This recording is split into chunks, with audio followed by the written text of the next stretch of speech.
أنفسنا ومن سيئات أعمالنا من يهده الله فلا مضل له ومن يضلله فلا هادي له ونشهد أن لا إله إلا الله وحده لا شريك له ونشهد أن سيدنا ونبينا ومولانا محمدًا عبده ورسوله فقد قال الله تبارك وتعالى في القرآن المجيد والفرقان الحميد أعوذ بالله من الشيطان الرجيم بسم الله الرحمن الرحيم فخرج على قومه في زينته قال الذين يريدون الحياة الدنيا يا ليت لنا مثل ما أوتي قارون إنه لذو حظ عظيم وقال الذين أوتوا العلم ويلكم ثواب الله خير لمن آمن وعمل صالحا ولا يلقاها إلا الصابرون قال النبي صلى الله عليه وسلم لأن يؤدب الرجل ولده خير من أن يتصدق بصاع میرے محترم بزرگوں، دوستوں، عزیز ساتھیوں، پردہ میں بیٹھنے والی ماں اور بہنوں، اللہ تبارک و تعالی نے ہم لوگوں کو اس جگہ جمع فرمایا، یہ اللہ کا احسان اور اس کا کرم اور اس کا فضل ہے، ورنہ ہم لوگ کہاں کہاں بکھرے ہوئے ہوتے اور دین کی نسبت پر ہم لوگ یہاں جمع ہوئے ہیں، اور یہ جلسہ ہے دینی بیداری اور اصلاح معاشرہ کا، کہ دین کتنی ضرورت ہے لوگوں کے اندر اور دینی بیداری لوگوں کے اندر کتنی ہونی چاہیے، وہ آپ کو میں نے آپ کے سامنے قرآن کریم کی ایک آیت پیش کی ہے کہ اللہ تبارک و تعالی نے قرآن کریم میں فرمایا فخرج على قومه في زینته، قارون اپنی زیب و زینت کے ساتھ نکلا اپنی قوم پر، قال الذين يريدون الحياة الدنيا، جو لوگ دنیاوی زندگی کو چاہتے تھے وہ کہنے لگے یا لیت لنا مثل ما اوتی قارون، کاش کہ ہمارے لیے وہ ہوتا جو قارون کو دیا گیا، انہ لذو حظ عظیم، قارون تو بڑا قسمت والا ہے، نصیب والا ہے۔ یہ کن لوگوں کا قول ہے جو دنیاوی زندگی کو پسند کرتے ہیں اور جس کے اندر تعلیمی بیداری نہیں ہے، اس کا یہی مشغلہ ہے کہ لوگوں کو دیکھ کر اور دنیاوی زندگی کو دیکھ کر چاہتے ہیں کہ ہمارے اندر بھی یہ سب چیزیں آئیں، اور کافروں کے طریقے پر اور اس کے رحم سہن کے اوپر لوگ رشک کرتے ہیں کہ کاش ہمارے لیے بھی دولت ہوتی، کاش ہمارے لیے بھی خزانہ ہوتا، جیسے قارون کے لیے خزانہ تھا ہمارے لیے بھی۔ قارون کتنا خوش نصیب ہے، لیکن جن لوگوں کو اللہ تبارک و تعالی نے علم دیا اور جن لوگوں کو اللہ تبارک و تعالی نے سمجھ لی ہے، وہ کہتے ہیں وقال الذین اوتوا العلم ویلکم، اور ان لوگوں نے کہا جن کو اللہ تبارک و تعالی نے دین دیا، وہ کہتے ہیں ویلکم، تمہارا ناس ہو، تمہارا ستیہ ناس ہو، تم ہلاک ہو جاؤ، برباد ہو جاؤ۔ ثواب جو اللہ کا ثواب وہ بہتر ہے اس دنیاوی مال و متاع سے۔ دنیا کے اندر جو مال و متاع دیا گیا ہے، یہ دنیا چند روزہ ہے، اور اس چند روزہ زندگی کے اندر جس نے عمل صالح کر لیا اور ایمان لے لیا اور ایمان کے اوپر قائم رہا اور ایمان کے اوپر ہی دنیا سے چلا گیا وہ سب سے بہتر خیر لمن آمن وعمل صالحا ولا يلقاها الا الصابرون. اس کو سبھی لوگ نہیں پاتے ہیں مگر صابر لوگ ہی اس کو پاتے ہیں. شاعر کہتا ہے شور ہے دنیا میں، شور ہے کہ ہو گئے دنیا سے مسلم نابود. ہم یہ کہتے ہیں کہ تھے بھی کہیں مسلم موجود، وضع میں تم ہو نصارا تمدن میں یہود. یہ مسلمان ہیں جنہیں دیکھ کے شرمائے یہود. تھے تو آبا وہ تمہارے ہی تم کیا ہو، تھے تو آبا وہ تمہارے ہی تم کیا ہو. ہاتھ پہ ہاتھ دھرے بیٹھے منتظر پردہ ہو. یوں تو سید بھی ہو مرزا بھی ہو افقہ بھی ہو، تم سبھی کچھ ہو بتاؤ تو مسلمان بھی ہو. وہ زمانے میں معزز سے مسلمان ہو کر تم خوار ہوئے تارک قرآن ہو کر. کہ ہم لوگ قرآن کی تعلیم کو چھوڑ دیا، حدیث کی تعلیم کو چھوڑ دیا، فقہ سنت کی تعلیم کو چھوڑ دیا اور ہم خوار و برباد ہو رہے ہیں اور ہم جا رہے ہیں دنیاوی تعلیم کے اوپر. اور تعلیم اصل میں قرآن و حدیث کی ہی تعلیم ہے. باقی جو تعلیم ہے وہ ہنر ہے اور وہ علم نہیں ہے بلکہ ہنر ہے. اور علم جو ہے العلم علمان، علم الادیان علم الابدان. علم دو ہی ہیں، یا تو دین کا علم ہے یا بدن کا علم یعنی ڈاکٹری کا علم. لیکن ڈاکٹری کا علم بھی وہ بھی دنیا کے ہنر میں شامل ہوتا ہے، لیکن جو دین ہے اور دین کا علم ہے وہ اصل علم ہے. اور اسی علم کے لیے کہا گیا ہے کہ فرشتے طالب علم کے لیے پر بچھاتے ہیں. مچھلیاں جو سمندر میں ہیں نیک عالم کو صبح و شام دعائیں دیتی ہیں. یہ کن عالموں کے لیے؟ دانشوران کے لیے نہیں، فلاسفہ کے لیے نہیں، یونیورسٹی میں پڑھنے والوں کے لیے نہیں. آتا ہے کہ تم شوق سے پھلو پارک میں پھولو، تم شوق سے پھلو پارک میں پھولو. بس ایک سخن بندہ ناچیز کا یاد رکھو کہ اللہ کو نہ بھولو اور اپنی حقیقت کو نہ بھولو. تو اپنی حقیقت کو بھول جائے جو من عرف نفسہ عرف ربہ. جس نے اپنے نفس کو پہچان لیا اس نے اپنے رب کو پہچان لیا. اللہ تبارک و تعالیٰ نے اس دنیا کے اندر بھیجا ہے تو دین کے اوپر چلنے کے لیے بھیجا ہے. اور دنیا کے اندر جتنے بھی لوگ ہیں یہ دنیا چند روزہ ہے، جگہ جی لگانے کی دنیا نہیں ہے. یہ عبرت کی جا ہے، تماشا نہیں ہے. یہاں جو آئے ہیں عبرت حاصل کرنے کے لیے اللہ تبارک و تعالیٰ نے ہم لوگوں کو جو بھیجا ہے ایک مقصد کے تحت بھیجا ہے. وَمَا خَلَقْتُ الْجِنَّ وَالْإِنسَ إِلَّا لِيَعْبُدُونَ. کہ اللہ تبارک و تعالیٰ فرماتے ہیں کہ جنات و انسان کو جو میں نے پیدا کیا ہے صرف اپنی عبادت کے لیے پیدا ہے. تو مقصد یہ ہے کہ ہم دنیا کے اندر کوٹھی بنانے کے لیے، بنگلہ بنانے کے لیے، کھیت زمین جائیداد جوتنے کے لیے نہیں. یہ سب اسباب ہیں. اسباب کو اسباب کے درجے میں رکھنی چاہیے. کہ سب سے بڑا آدمی جو فرمایا گیا کہ آدمی کون ہے؟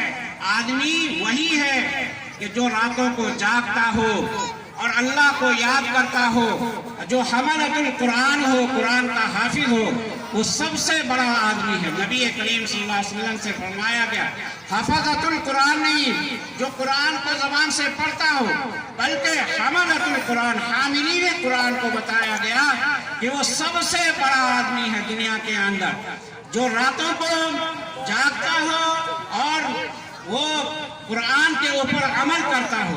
اگر صرف قرآن ہمارے زبان کے اندر رہ جائے اور عمل اس کا ہمارے اوپر اثر نہ ہو تو شیخ سعدی رحمت اللہ علیہ نے فرمایا علم چنداں کے بیشتر خانی جو عمل در تو نیست نادانی نہ محقق بود نہ دانش مند چار پائے بروئے کتاب چند. دیکھیے ہر آدمی کو چاہیے کہ تعلیم کے میدان میں کون سی تعلیم سب سے پہلے جو حلال و حرام کی تمیز بتائے. جائز ناجائز کی تمیز بتائے اور معاملات کی تمیز بتائے، اس تعلیم کو حاصل کرنا ضروری ہے۔ رہی دنیا کی تعلیم تو وہ اسباب کے درجے میں ہے، وہ تو اختیار، وہ آپ کو منع نہیں کرتا ہے کہ آپ اس تعلیم سے رک جائیں، ہاں لیکن مقدم رکھنا چاہیے۔ جب اللہ تبارک و تعالیٰ نے نبی کریم صلی اللہ علیہ وسلم کو مبعوث فرمایا اور نبی بنا کر بھیجا تو سب سے پہلے جو قرآن کریم کی آیت ہوئی اقرأ بسم ربک الذی خلق، کہ پڑھیے اپنے پروردگار کے نام سے۔ نبی کریم صلی اللہ علیہ وسلم امی تھے اور کہنے لگے ما انا بقاری، میں تو پڑھا ہوا نہیں ہوں، میں پڑھنے والا نہیں ہوں۔ تو حضرت جبریل علیہ السلام نے دوبارہ فرمایا اقرا، تو نبی کریم صلی اللہ علیہ وسلم نے فرمایا ما انا بقاری۔ پھر تیسری مرتبہ نبی کریم صلی اللہ علیہ وسلم کو کہا گیا اقرا پڑھیے، تو نبی کریم صلی اللہ علیہ وسلم نے فرمایا ما انا بقاری۔ چوتھی مرتبہ نبی کریم صلی اللہ علیہ وسلم نے اللہ کے رحمت سے اور اللہ کے وسعت سے انہوں نے قرآن پڑھا اور کہا اقرأ بسم ربک الذی خلق خلق الانسان من علق، کہ دنیا کے اندر سب سے پہلے جب نبی کریم صلی اللہ علیہ وسلم کو نبی بنا کر بھیجا، اللہ تبارک و تعالی نے اس کے اوپر وحی جو کی ہے وہ علم کی وحی ہے، اور علم کسی شے کے ذہن میں آ جانے کا نام علم ہے۔ علم در سینہ نہ در سفینہ، علم جو سینے میں آ گیا وہی علم ہے، اور سفینہ میں یعنی کتابوں میں رکھا ہوا ہے وہ علم نہیں ہے۔ اگر وہ کتاب کتا لے کے چلا جائے تو آپ کا علم بھی چلا جائے۔ تو جو چیز آپ حاصل کریں گے وہ سینے کے اندر اگر موجود رکھیں گے تو وہی آپ کا علم ہے۔ تو نبی کریم صلی اللہ علیہ وسلم اس دنیا کے اندر مبعوث فرمائے گئے تو سب سے پہلے تعلیم کی وحی آئی، اور نبی کریم صلی اللہ علیہ وسلم نے اس تعلیم کی وحی کو لے کر کے صحابہ کے درمیان سنایا، صحابہ نے اس کو یاد کیا، صحابہ نے تابعین کو سنایا، انہوں نے یاد کیا، اور پھر تابعین نے تبع تابعین، یہاں تک کہ ہمارے تک یہاں یہ علم آیا۔ یہ قرآن کریم 23 سال کے اندر ہمارے پاس پہنچا۔ اسی قرآن کریم میں فرمایا کہ وَعِبَادُ الرَّحْمَنِ الَّذِينَ يَمْشُونَ عَلَى الْأَرْضِ هَوْنًا وَإِذَا خَاطَبَهُمُ الْجَاهِلُونَ قَالُوا سَلَامًا، کہ جو لوگ رحمان کے بندے ہیں، اللہ کے بندے ہیں، جب زمین پر قدم رکھتے ہیں اور چلتے ہیں تو ہلکے ہلکے نرم نرم قدم رکھتے ہیں، اور زمین پر اترا کر نہیں چلتے۔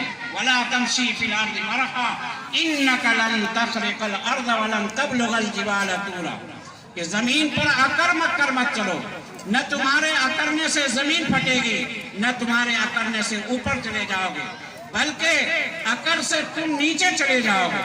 اس لیے اللہ تبارک و تعالی نے فرمایا وَعِبَادُ الرَّحْمَنِ الَّذِينَ يَمْشُونَ عَلَى الْأَرْضِ هَوْنًا وَإِذَا خَاطَبَهُمُ الْجَاهِلُونَ قَالُوا سَلَامًا وَالَّذِينَ يَبِيتُونَ لِرَبِّهِمْ سُجَّدًا وَقِيَامًا، اور جب وہ رات گزارتے ہیں کبھی سجدے کی حالت میں کبھی قیام کی حالت میں، یہ مومن اور متقی کی صفت ہے، اور مومن اور متقی لغو کام میں نہیں کرتے۔ آج ہمارا معاشرہ بگڑ گیا ہے، ہمارا بچہ گلی کوچے میں کھیل رہا ہے، جہاں دیکھو کرکٹ اور کرکٹ یہ بہت ہی تباہی کا سامان ہے۔ آج لاکھوں روپے اس کے اندر برباد کیا جاتا ہے، لیکن ہمارا معاشرہ خراب ہو گیا ہے، نہ نماز کی پرواہ، نہ روزے کی پرواہ، نہ زکوٰۃ کی پرواہ، نہ حج کی پرواہ، نہ کوئی مر گیا اس کی پرواہ ہے، مست کھیلنے میں۔ اتنا معاشرہ خراب ہو گیا کہ پڑھنے والے بچے جو پڑھائی کرنے چاہیے وہ کھیل کے اندر مشغول ہے۔ تو ہمارا معاشرہ بگڑ چکا ہے۔ ہم رحمان کے بندے ہیں، رحمان کے بندے کیسے چلنے چاہیے دنیا کے اندر؟ وَعِبَادُ الرَّحْمَنِ الَّذِينَ يَمْشُونَ عَلَى الْأَرْضِ هَوْنًا وَإِذَا خَاطَبَهُمُ الْجَاهِلُونَ قَالُوا سَلَامًا وَالَّذِينَ يَبِيتُونَ لِرَبِّهِمْ سُجَّدًا وَقِيَامًا وَالَّذِينَ يَقُولُونَ رَبَّنَا اصْرِفْ عَنَّا عَذَابَ جَهَنَّمَ، اور رحمان کے بندے وہ ہیں جو کہتے ہیں اللہ ہمارے اوپر سے ہٹا دے جہنم کے عذاب کو، اور جہنم کا عذاب بہت برا ہے۔ ربنا اصرف عنا عذاب جہنم ان عذابها کان غراما انها ساءت مستقرا ومقاما والذین اذا انفقوا لم يسرفوا ولم يقتروا وكان بین ذلك قواما۔ اور جو لوگ اللہ تبارک و تعالیٰ نے مان لیا ہے وہ خرچ کرتے ہیں، اس میں بخل نہیں کرتے ہیں، اس کے اندر تقتیر نہیں کرتے ہیں، کنجوسی نہیں کرتے ہیں، بلکہ جو کچھ اللہ تبارک و تعالیٰ نے دیا ہے وہ اللہ کے راستے میں خرچ کرتے ہیں۔ تو اللہ تبارک و تعالیٰ نے ہم لوگوں کو ایمان والا بنایا ہے، اور ایمان کس کو کہتے ہیں؟ بغیر دیکھی ہوئی چیزوں کے مان لینے کا نام ایمان ہے۔ ہم مومن ہیں، اللہ کو مانتے ہیں، نبی کو مانتے ہیں، رسول کو مانتے ہیں، فرشتوں کو مانتے ہیں، آخرت کے دن کو مانتے ہیں۔ ماننے کا نام ایمان ہے، جاننے کا نام ایمان نہیں۔ جو شخص یہ کہتا ہے کہ جان لیں، ہم تو یہ جانتے ہیں، بولے آمنت باللہ، اپنے بچوں کو آپ پڑھاتے ہیں ایمان مفصل، آمنت باللہ و ملائکتہ و کتبہ۔ ہم نے اللہ کو اپنی آنکھوں سے نہیں دیکھا، لیکن اللہ کو ماننا برحق ہے۔ جو شخص اللہ کو نہ مانے وہ کافر ہو جائے گا۔ آمنت باللہ و ملائکتہ، اور ایک نورانی مخلوق ہے کہ جو ہماری نظروں سے غائب و اوجھل ہے، لیکن اس کو بھی ماننا ضروری ہے۔ اللہ تبارک و تعالیٰ نے یہ فرمایا آمنت باللہ و ملائکتہ و کتبہ، اور ماننا کس کا؟ اللہ کی ساری کتابوں کو۔ بڑی بڑی کتاب تو ہم جانتے ہیں کہ توریت ہے، انجیل ہے، زبور ہے، لیکن اور ساری کتابوں کو نہیں جانتے جو نبیوں کے اوپر نازل ہوا ہے، لیکن ہم ان کو نہیں جانتے، لیکن ساری کتابوں کو ماننا ضروری ہے۔ وَكُتُبِهِ وَرُسُلِهِ، اور جتنے بھی رسول آئے ہیں سب کو ماننا ضروری۔ یہ ہمارا آئیڈیل ہے، یہ ہمارا نمونہ ہے، اور اس کو ماننا ضروری ہے۔ جو شخص اس کو نہ مانے تو سمجھیے کہ وہ کافر ہے۔ آمنت باللہ و ملائکتہ و کتبہ و رسلہ والیوم الآخر، اس دن کے بعد ایک دن آنے والا ہے آخرت کا، یعنی دار جزا، دار الآخرہ جس کو کہا جاتا ہے، جس دن کے اندر نہ سورج ہوگا، نہ چاند ہوگا، نہ ستارے ہوں گے، نہ شجر ہوں گے، نہ حجر ہوں گے۔ اس دن کو بھی ماننا ضروری ہے۔ وہی دن ہمارے لیے کامیابی کا دن ہے۔ یہ الدنیا مزرعۃ الآخرہ، دنیا تو آخرت کی کھیتی ہے۔ ان الدنیا خلقت لکم وانکم خلقتم للآخرہ، دنیا کو ہمارے لیے پیدا کیا گیا۔ یہ دنیا کے چاند اور سورج ہمارے غلام ہیں کہ جو ہماری خدمت کر رہے ہیں۔ وقت پر نکلنا، وقت کے اوپر ڈوبنا اور وقت کے ساتھ چلنا، یہ ہماری خدمت کے لیے تیار ہے۔ یہ آسمان ہماری خدمت کے لیے ہے، یہ زمین والارض فرشناہا فنعم الماہدون، یہ زمین جو بچھایا گیا ہے اللہ تبارک و تعالیٰ نے انسان کے آنے سے پہلے روزی کا اللہ تبارک و تعالیٰ نے مہیا کر دیا کہ روزی کے لیے آدمی در بدر نہ پھرے۔ یہ زمین ہی سے سب کچھ نکلتا ہے اللہ تبارک و تعالیٰ نے، اور زمین سے نکلنے کے لیے آسمان کو بنایا کہ آسمان سے بارش نازل ہوتی ہے، اور زمین پھر زندہ ہو جاتی ہے، اس سے جو چیزیں نکلنی چاہیے نکلتی ہے۔ تو اللہ تبارک و تعالیٰ نے ہمارے لیے روزی کا ذریعہ بھی بنا دیا ہمارے آنے سے پہلے۔ ہم پیدا بھی نہیں ہوئے تھے، اللہ تبارک و تعالیٰ نے ہم لوگوں کے لیے روزی کا اسباب بنا دیا ہے۔ اللہ تبارک و تعالیٰ نے، وقت تو کم ہے، مقررین زیادہ ہیں، اس لیے میں اپنی تقریر کو ختم کرتا ہوں۔ آخر دعوانا ان الحمدللہ۔ بھائی جزاکم اللہ۔ دوستو، ہر طرح کے مقرر ہوتے ہیں ماشاءاللہ، اس طرح کی پابندی ہونے سے ساری دقت ہی ختم ہو جائے آپ کی ہماری۔ آئیے دوست